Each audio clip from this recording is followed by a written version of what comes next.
שלום, ברוכים הבאים לערוץ שלי, אני קלרה והיום אני אסביר לכם איך אני מכינה עוגה מורכבת מכמה שכבות בטעם ג'נדויה או שוקולד חלב ופרלינה, זה אותו דבר. המתכון הזה מצאתי אותו בספר הזה של השף הצרפתי סיריל ליניאק, אני מאוד אוהבת את המתכונים שלו, אז עכשיו בואו נסתכל ביחד איך העוגה מורכבת. אז למטה יש לנו בצק פריך בטעם אגוזי לוז, בפנים יש מוס ג'נדויה עם עוגת ספוג, ולמעלה יש לנו ציפוי שוקולד קריספי וגנש מוקצף בטעם ג'נדויה. זו עוגה מאוד מעניינת מבחינת מרקם וטעם, זה טיפה כמו ביס פררו רושה, אז אם אתם אוהבים את המתכון, תשימו לייק על הסרטון ותירשמו לערוץ כדי לראות עוד מתכונים כאלה בעתיד. ועכשיו נעבור למטבח. אני מתחילה עם השכבה מלמטה, בשביל זה אתם צריכים 50 גרם קמח, 50 גרם אבקת סוכר, 50 גרם אגוזי לוז כלואים ו50 גרם חמאה. קודם אני טוחנת את האגוזי לוז עם אבקת הסוכר עד לקבלת אבקת דקה. עכשיו בתוך קערה אני מעבדת את החמאה. כשהחמאה נהיה כמו קרם, אני מוסיפה את האגוזי לוז עם אבקת סוכר.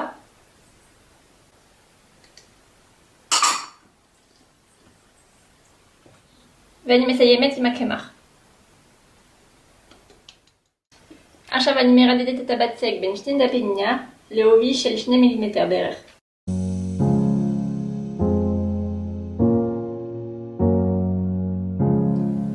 אני חותכת את הבצק לגודל של הרינג שלי. היום אני עושה עוגה של 15 סנטימטר על 15.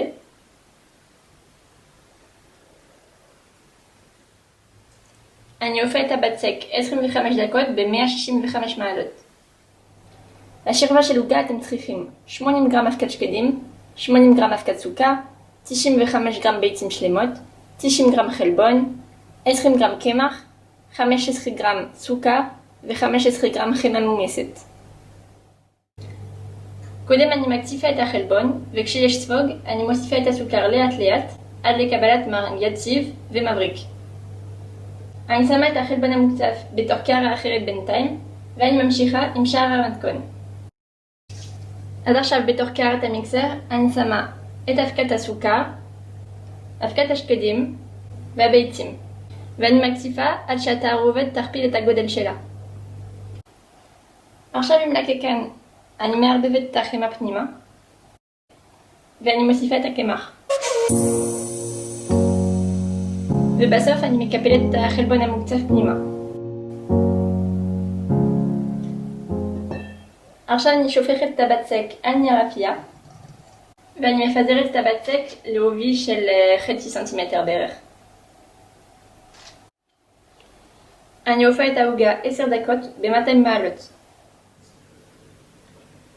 למוס שוקולד פרלינה אנחנו צריכים 90 גרם שמנת מתוקה להקצפה, 70 גרם חלב, 30 גרם שוקולד חלב, 60 גרם פרלינה, ובמקום שני הרכיבים האלה אתם יכולים להשתמש ב-90 גרם שוקולד ג'נדויה, שזה שוקולד פרלינה בעצם, 25 גרם חלמון, 20 גרם סוכר, טיפה ג'לטין, יש פה 2 גרם אבקת ג'לטין בתוך 12 גרם מים, וטיפה וניל. אז קודם בתוך קערה אני מערבבת את החלמון עם הסוכר.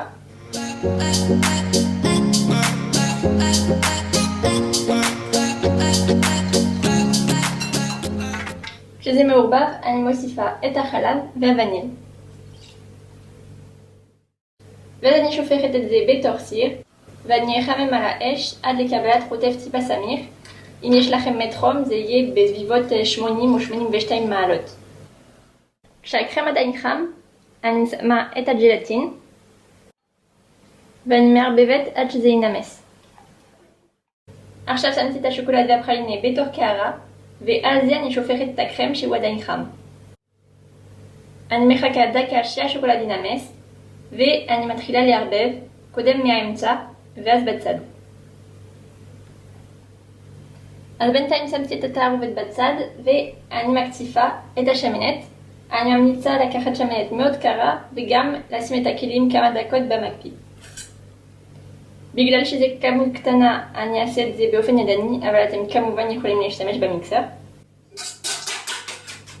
תנסו לא להקציף את השמנת הרבה מדי, כדי לשמור מרקם גמיש. עכשיו אני מערבבת את הקצפת פנימה.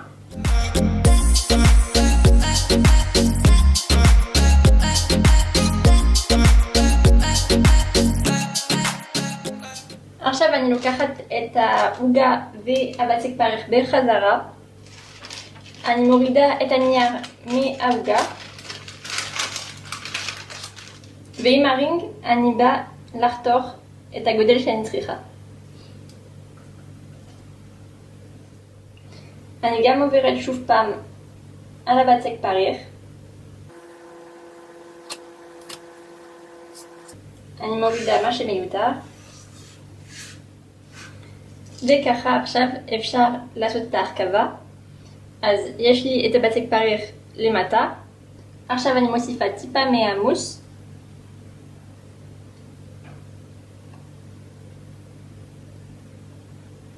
בערך חצי, לא יותר מזה. עכשיו אני מוסיפה את העוגה. אני לוחצת טיפה אבל רק בעדינות כדי לבדוק שזה יהיה שטוח. ואני שמה את שאר המוס. ועכשיו אני שמה את זה במקפיא כל הלילה.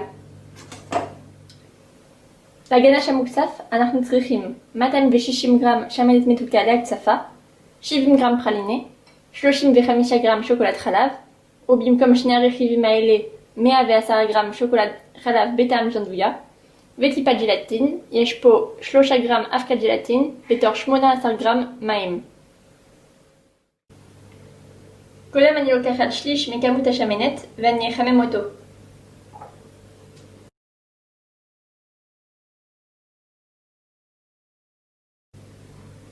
כשהשמנת חמה, אני שמה את הג'לטין בפנים ואני מערבבת כדי להמיס אותו. חתכתי את השוקולד בקוביות קטנות ושמתי אותו בתוך קערה, ועכשיו אני שופכת את השמנת החמה על השוקולד. אם אתם משתמשים בשוקולד ג'נדויה, עדיף להמיס טיפה את השוקולד קודם. אני מחכה דקה ואז אני מערבבת את השוקולד עם השמנת. כשהכל מעורבב, אני מוסיפה את הפרלינה.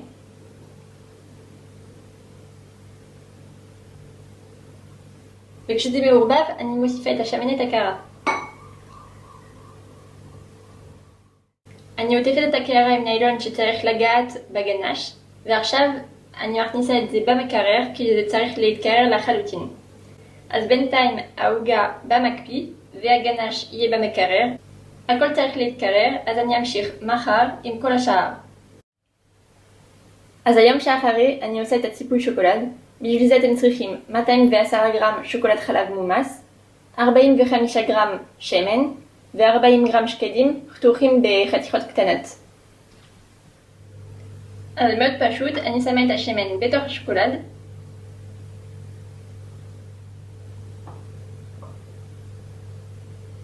וכשהכל מעובד וחלק, אני מוסיפה את השקדים. עכשיו הוצאתי את העוגה שהיא קפואה ושמתי אותה על קערית שהפכתי בתוך מגש חד פעמי, ככה אני לא מלכלכת את הכל. ועכשיו אני אוריד את הרינג, בשביל זה אני אחמם טיפה עם פן מסביב כדי שנוכל להוציא את הרינג.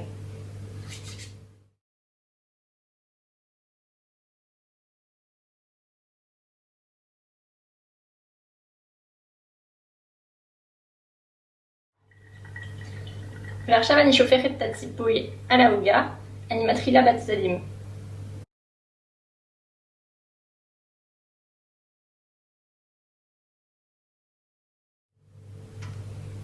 אני עוברת למעלה כדי לפזר את השוקולד.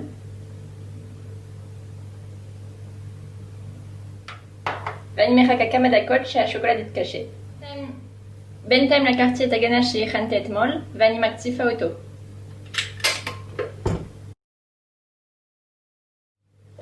אנחנו מקבלים מרקם שנראה יותר כמו קצפת. עכשיו הציפוי שוקולד התקשה על העוגה ואני מוכן לזלף את הגנש. שמתי את הגלש בתוך שקית זילוף עם צנתר עם שיניים. זה כותר 14 מילימטר.